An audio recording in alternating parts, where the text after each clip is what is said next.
I think as a keyboard player, it's more natural to go with the to stick with the technology, just because it's most of your stuff is electronic based anyway. It's just a lot easier to use now. It doesn't break down.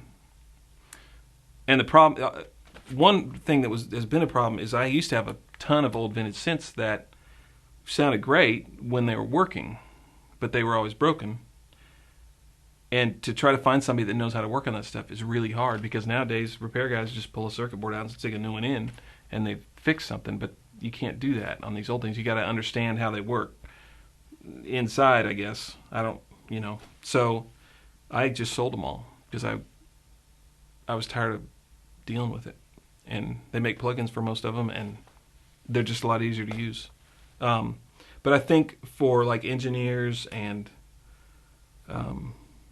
guitar players and stuff, it's such a your hands, and with guitar players, your hands are so integral into the sound that you can't replace that,